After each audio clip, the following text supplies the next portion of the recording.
नमस्कार अर्पण जी। जन सुलभ पुस्तकालय द्वारा आयोजित कृष्णा सोबती एकाग्र जी ठीक है, धन्यवाद। जन सुलभ पुस्तकालय द्वारा आयोजित कृष्णा सोबती एकाग्र की 15वीं कड़ी में जन सुलभ पुस्तकालय की तरफ से आप सभी का हार्दिक स्वागत करती हूँ मैं, और धन्यवाद अर्चना जी और अर्पण जी को धन्यवाद देती हूँ और बधाई देना चाहती हूँ कि वे लगातार इतने महत्वपूर्ण कार्यक्रम आयोजित कर रहे हैं और इतने सक्रिय हैं और ऊर्जावान हैं। नमस्ते सरोज जी। मैं यही ईश्वर से कामना करती हूँ अर्पण जी कि आपकी ये ऊर्जा और सक्रियता बनी रहे सदैव, और आप यूं ही इन कार्यक्रमों का आयोजन करते रहें और हम सभी को इतने महत्वपूर्ण लोगों से जोड़ते रहें। और आप जो भी कार्यक्रम जिस भी साहित्यकार के ऊपर करते हैं उनको पूरी समग्रता में कई दिनों तक, हफ्तों तक, जब तक कि उसके सारे पक्षों पर बातचीत नहीं हो जाती है, आप तब तक उस कार्यक्रम को करते रहते हैं, अलग अलग विशेषज्ञों को बुलाकर और अलग अलग पक्षों को उजागर करते हुए। इसके लिए आप वाकई बधाई के पात्र हैं, साधुवाद के पात्र हैं। मेरी बहुत बहुत शुभकामनाएं आपको और बहुत धन्यवाद कि आपने एक बार पुनः मुझे कहानी पाठ के लिए आमंत्रित किया है और इतनी सुंदर कहानियां मुझे आपने चुनकर दी हैं जो मैंने पहले नहीं पढ़ी थी। और आप जब भी मुझे कहानी पाठ के लिए आमंत्रित करते हैं तो मुझे बहुत खुशी होती है कि मैं हर बार कुछ नई कहानियाँ पढ़ पाती हूँ आपकी वजह से, आपकी बदौलत। इसके लिए आपका विशेष धन्यवाद, बहुत बहुत। अर्चना जी, बहुत बहुत धन्यवाद आपका। अभी आप 14वीं कड़ी सुन रहे थे नीर जी के साथ, बहुत सुंदर बातें हुई उसमें।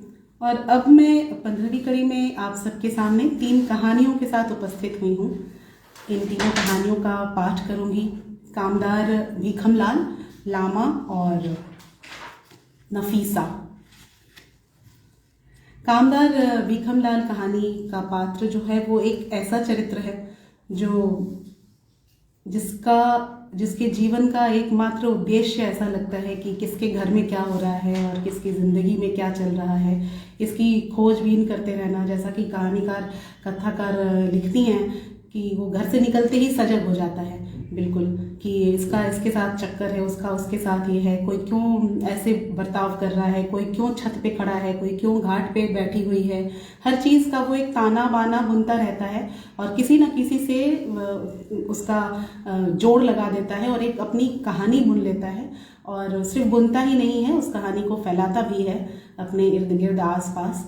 तो ऐसे चरित्र हमारे समाज में हम देखते हैं। बहुत परिचित चरित्र है यह।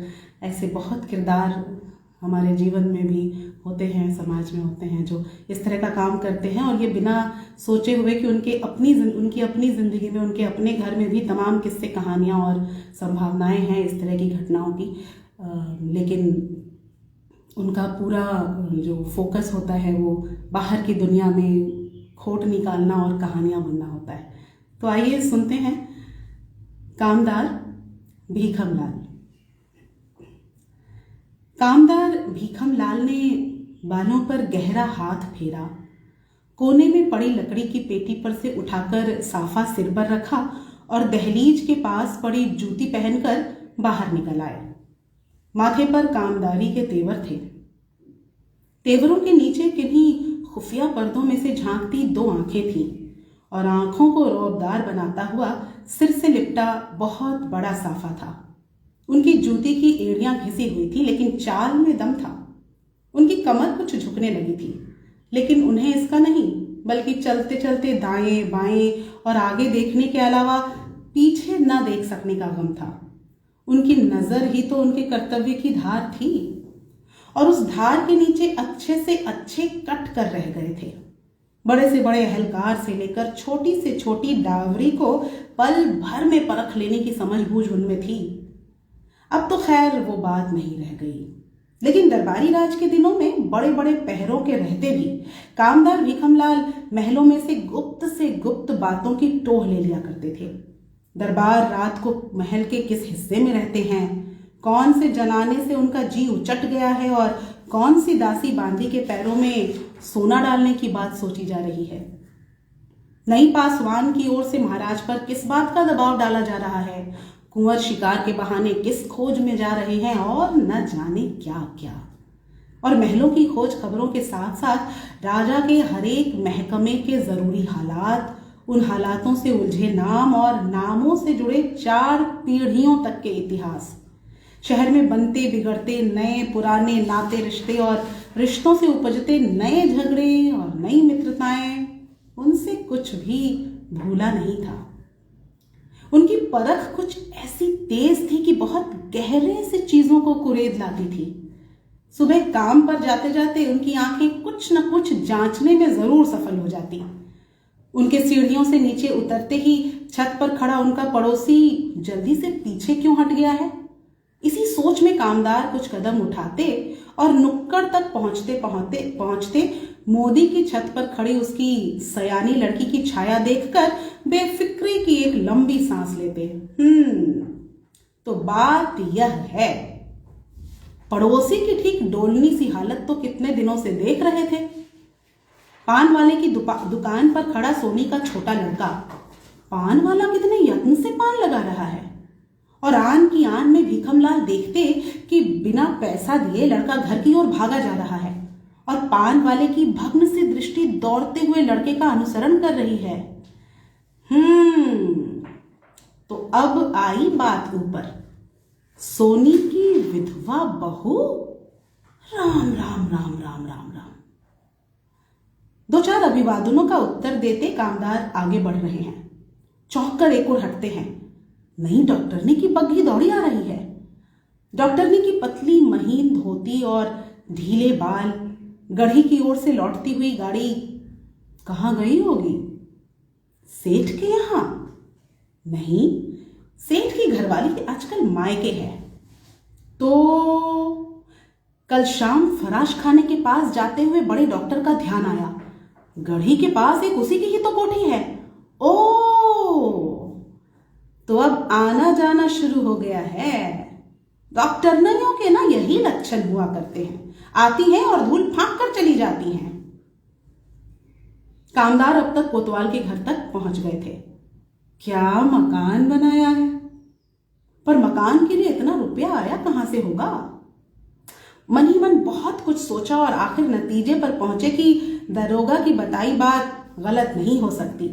छोटी बाई जी साहब के कुंवर की कृपा थी जो कोतवाल की बहन पर हुई थी, नहीं तो इतनी बड़ी हवेली खड़ी कर लेना कोतवाल के बस का काम नहीं। कामदार जी ने चाल जरा तेज कर दी। आज उन्हें बहुत सारा काम करना है। पिछले 4-5 साल के खरीदे हुए घास का हिसाब उन्हें महल के खाते में डालना है। अच्छा भला सब कुछ चल रहा था, पर जाने अंग्रेजों के पांव खींचते ही यह भुखमरे मकड़ी के जाले की तरह फैलते चले आ रहे हैं। सुना है हिसाब किताब देखने कोई अहलकार आ रहा है। कामदार कुछ क्षण किसी गहरी चिंता में डूबे रहे, फिर एकाएक आंखों के आगे से जैसे धुंध छंट गई। जब उनकी बदली 2 साल के लिए चुंगी में हो गई थी तो यहां मजहर अली काम करते रहे। अब कोई चिंता नहीं, कोई फिक्र नहीं। कामदार जी जल्दी जल्दी ड्योढ़ी में पहुंचे। लकड़ी के तख्त पर रखे डेस्क पर उनकी कलम दवात पड़ी थी। पगड़ी उतार कर एक ओर रखी और घास का हिसाब बनाने में जुट गए। हिसाब बना और ऐसा बना कि मुंशी मजहर अली के नाम के साथ ही कामदार साहब के सिर से पूरा का पूरा बोझ उतर गया। उनके हिसाब में अब कोई गड़बड़ी न रह गई थी। उल्टे साल भर का घास हाथी खाने में वक्त पर मौजूद रहेगा। कुछ देर सुस्ता लेने के बाद कामदार जी ने कुछ जरूरी चिट्ठियों के जवाब लिखे और नंबर चढ़ाकर अपने हुक्म में खड़े लड़के को दे दिए। सब कुछ समझा लेने के बाद ये हिदायत देना नहीं भूले कि आती बार नई उस्तानी के घर झांक आना, उसके रंग ढंग कुछ अच्छे मालूम नहीं देते। 2-4 बार वो उसे डाक खाने वाले बाबू के साथ बातें करते देख चुके हैं। बाबू के यहाँ घरवाली है, बच्चे हैं, पर मन फिरते कब देर लगती है। वो गुजराती बाबू उसके यहाँ आते ही पानी भरने वाली धवली बाई ने ऐसे डोरे डाले थे कि 4 सालों में एक दिन भी बाबू की घरवाली मायके से नहीं आई। कामदार साहब कुछ ऊँघने लगे थे। हल्की हल्की नींद की खुमारी में उन्हें कई भूले भुलाए चेहरे दिख पड़े।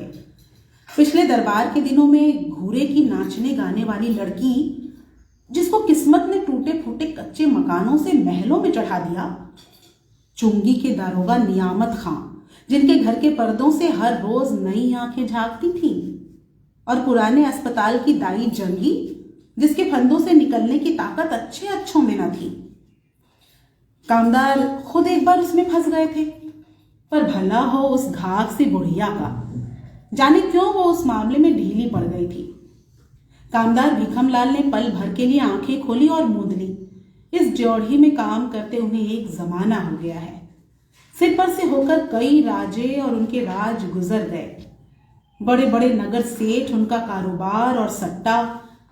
जिन दिनों ननकू सेठ की चढ़ती थी, उसके यहाँ के रंग ही कुछ और थे। रुपया, पैसा और 3 ब्याहताएं। कामदार सोते सोते जग पड़े। होठों पर हल्की सी मुस्कुराहट फैल गई। सेठ के बुढ़ापे में ब्याही बहू ने जो लक्षण शुरू किए थे, उसको सबसे पहले भांपने वाले भी भीखमलाल ही थे। लेकिन ये उनकी पहली खोज नहीं थी। ठाकुर के लड़के ने जिस तरह पोद्दार बनिए की लड़की को भगाने की सोची थी, और ठीक वक्त पर कामदार साहिब ने इनकी टोह ले ली थी। कामदार साहब आज शाम को जब काम से फुर्सत पाकर घर की ओर चले तो आंखें हमेशा की तरह सजग थी। पोखर के किनारे गंधी की लड़की घड़ा रखे बैठी है, पंखे वाली छींट का लहंगा और फूलदार चोली। कामदार साहब ने चाल को एक खास अंदाज से हल्का किया, तेज किया और हाथ से साफे को अकारण ठीक करते हुए आगे बढ़ गए। पुरानी हवेली के पिछवाड़े से थाने की ओर मुड़ते ही हेडमास्टर का मंझला लड़का दिखाई दिया। कामदार हटकर एक ओर हो गए। दूर तक उसे देखते रहे। लड़का पोखर की ओर जा रहा था। कामदार मन ही मन हंसे। जिस हेडमास्टर के साथ उनकी बहुत देर से लगती थी, अब उसे भी समझेंगे। चुंगी के दफ्तर पर नजर मारते हुए वो गंधी की दुकान पर जा बैठे। बहुत सी कामकाज की बातों के बाद वो जाने के लिए उठे तो क्रोध और विवशता से गंधी के ओंठ कांप रहे थे। उस रात लड़की को गंधी द्वारा मार पड़ने की खबर कामदार साहब को वक्त पर पहुंच गई, और हेडमास्टर के यहाँ की कार्यवाही का हाल उनके विशेष संवाददाता द्वारा उन्हें सुबह होते ही पहुंच जाएगा। कामदार हमेशा की तरह आज भी सुख की नींद सोएंगे। देवी की कृपा से उनकी एकमात्र लड़की अपने परिवार में निश्चिंत है, सुखी है, और अच्छा नागरिक होने के नाते जो जिंदगी भर की जिम्मेदारियां उनकी हैं उन्हें तो निभाएंगे ही। ये तो उनकी समझ बूझ और अनुभव है जो हमेशा उनका साथ देते हैं, नहीं तो अब दुनिया में उनका कौन बैठा है। दोनों छोटे भाई व्यापार में खूब कमा कमा कर गहना घड़वा रहे हैं। उन्होंने कभी बड़े भाई की कुशल क्षेम पूछने की जरूरत नहीं समझी, पर इधर कुछ महीनों से कामदार साहब स्वयं उनके यहाँ जाकर बच्चों को देख आते हैं। भाई भौजाई समझने लगे हैं कि इस उम्र में उन्हें बच्चों का मोह होने लगा है, जो शायद बुढ़ापे की निशानी है। पर कामदार साहब मन में सोचते हैं कि कुछ महीने ठहर वो दोनों परिवारों को इस खानदानी घर में रहने के लिए कहेंगे और रुपए पैसे में अपने साझे होने का प्रमाण देंगे। जब तक बाप दादा की जायदाद का बंटवारा नहीं हुआ, तब तक कारोबार और उसका नफा नुकसान इकट्ठा है। कामदार साहब ने आंखें बंद की और सपनों के उजाले में हेडमास्टर साहब का लड़का दिखाई दे गया। उसके बाल रूखे थे और आंखें खूंखार से उन्हें घूर रही थी, और उसके साथ गंधी की लड़की नहीं, उनकी अपनी भौजाई खड़ी थी। कामदार साहब को जैसे अनजानी सी घबराहट हुई और वहां से बचकर निकलना ही चाहते थे कि अचकचाकर देखा। जंगी ने उनके दोनों हाथ मुट्ठी में दबोच रखे थे और दूर से किसी की बिलखने की आवाज आ रही थी। कौन? मोदी की लड़की? नहीं नहीं, छाया धीरे धीरे इधर सरकती चली आ रही थी, और वो चांदी वाले सेठ की बहू थी, जैसे किसी ने कामदार साहब को किसी भयानक स्वप्न से झकझोर कर जगा दिया। उन्होंने सहम कर हाथ माथे पर फेरा। पसीने से बाल गीले थे। आंखें अंधेरे में उसी छाया को देखकर भय से सिकुड़ी और एक हल्की चीख के बाद मुंद गई। कामदार साहब, कामदार साहब! दरवाजे पर थाप पड़ रही है। सुबह की रोशनी में दरोगा मुबारक अली कामदार साहिब को उस लड़के का ब्यौरा सुनाने आन पहुंचे हैं। ये थी कहानी कामदार भीखमलाल। और अगली कहानी है लामा। लामा कहानी एक बूढ़े पात्र के इर्द गिर्द घूमती हुई बच्चों की मनोदशा का चित्रण है। बच्चों का मनोविज्ञान इसमें है कि कैसे बचपने में और भोलेपन में बच्चे क्या क्या कहते हैं, क्या क्या करते हैं, ना समझते हुए अपनी नासमझी में, और वो स्मृतियां बनकर जीवन भर साथ रह जाती हैं और अपनी बातों का मतलब उन्हें बहुत बाद में समझ आता है। तो सुनते हैं कहानी लामा।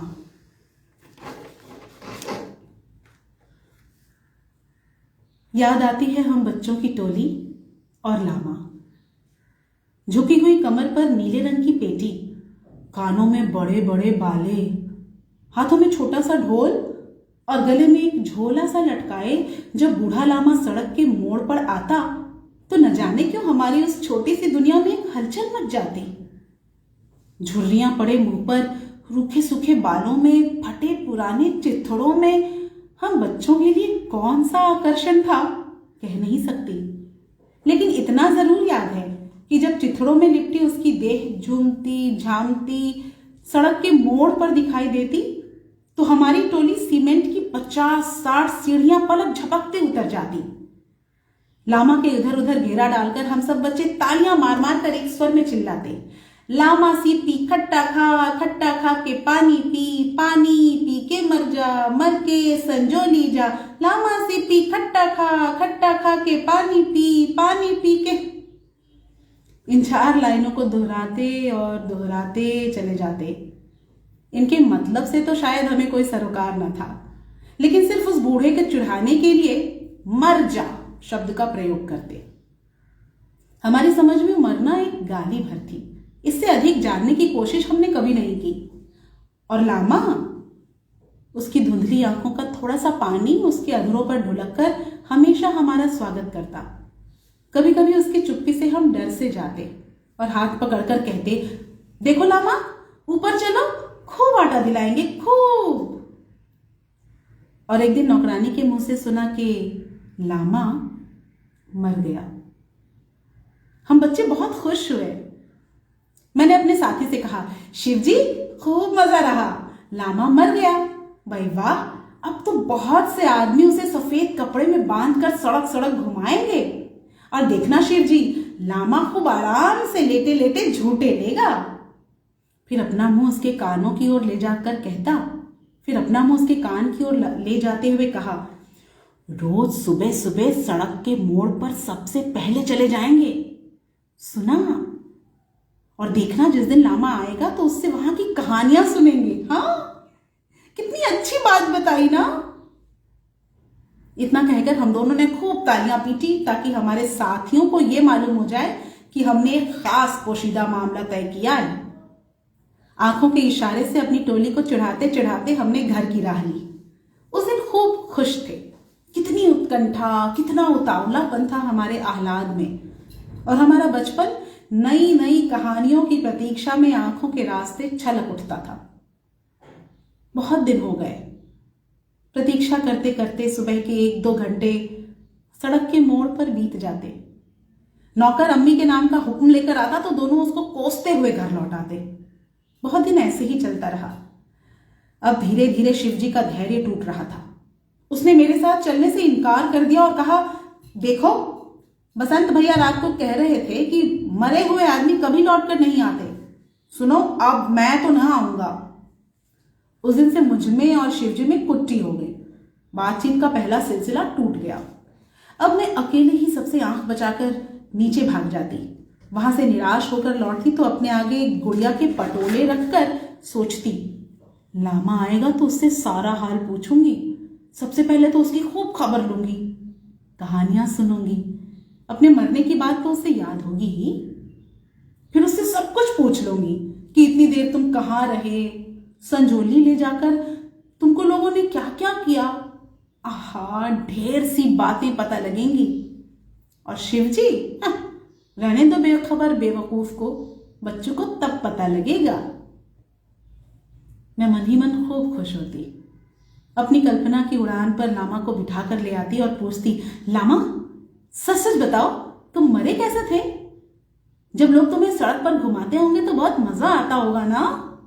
भाई वाह!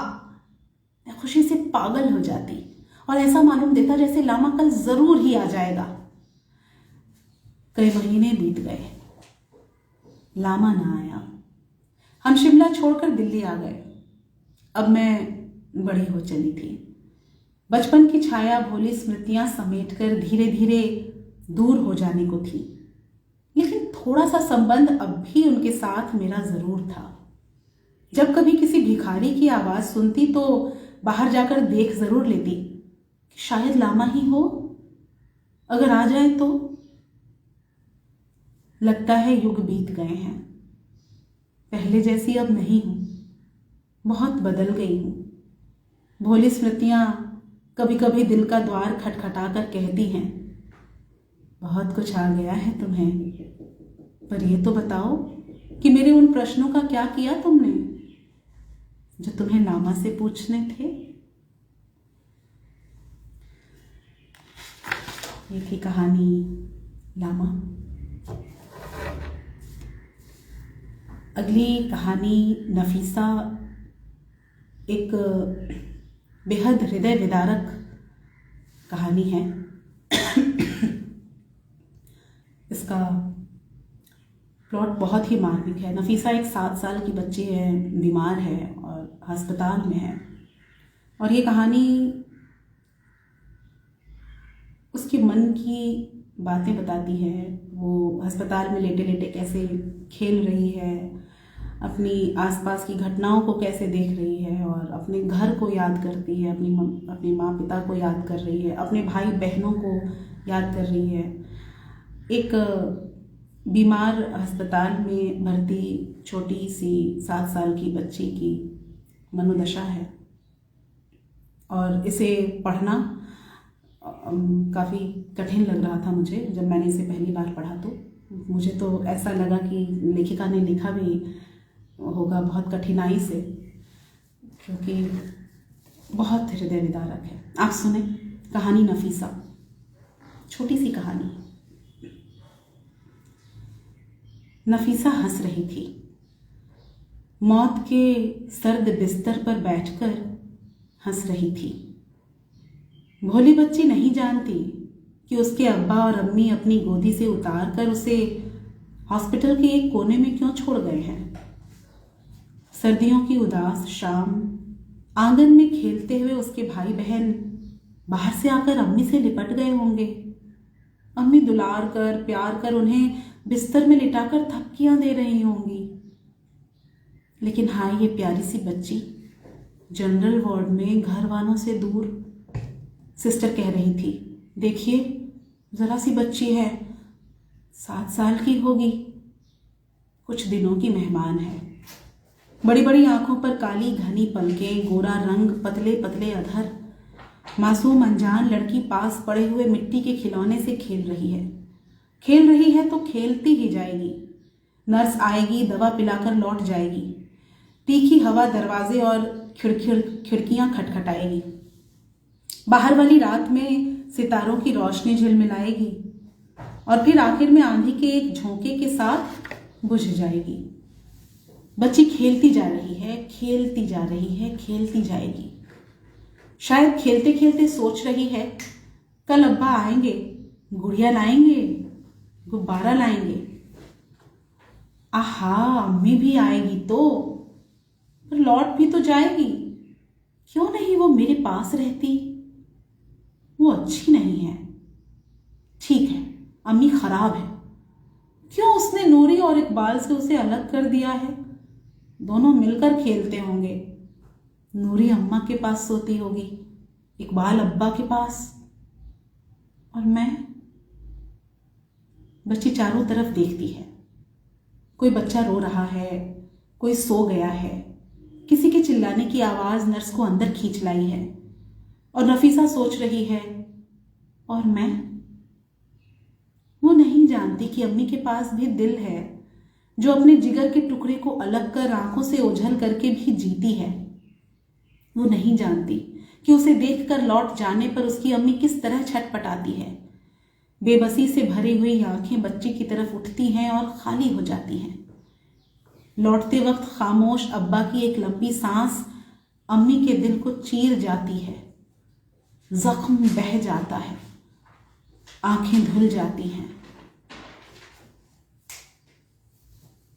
यह उसकी बच्ची है, किस बेदर्दी से उसे छोड़ आई है। कौन उसके पास सोएगा? मां जानती है कि उसकी अभागी मासूम नफीसा इस सर्द रात में अकेली सोएगी और उसकी विवश बच्ची यही सोच सोच कर रोएगी। बच्ची फिर हंसती है, खेलती है, हंस हंस के दिन और रात झेलती है। लोगों का ख्याल है वो सांस पूरे कर रही है, लेकिन वो फिर भी हंसती है। वो जीवन का मोल नहीं जानती, मौत को भी नहीं पहचानती।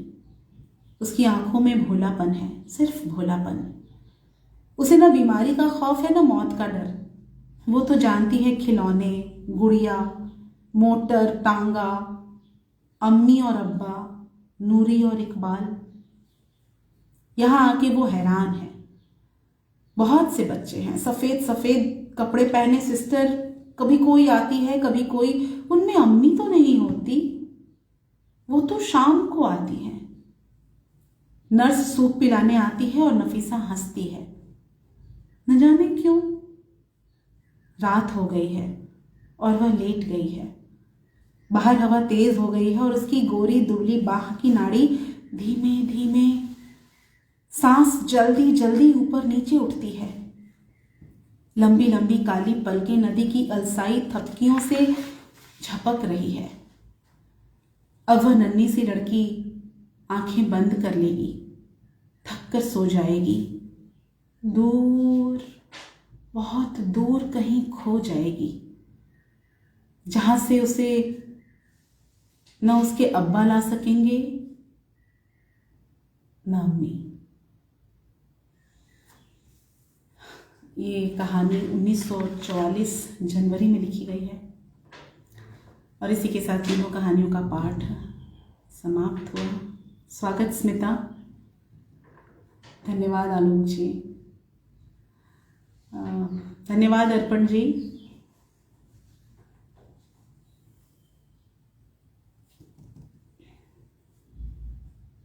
धन्यवाद स्मिता।